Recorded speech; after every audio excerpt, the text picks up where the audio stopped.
How to activate Gemini with voice. Now this method or process is very easy. It's just a few steps away and you're done.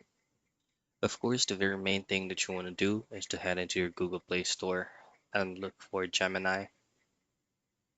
Now this is just to ensure that you're currently running the latest version of Google Gemini application so that you will have this kind of feature.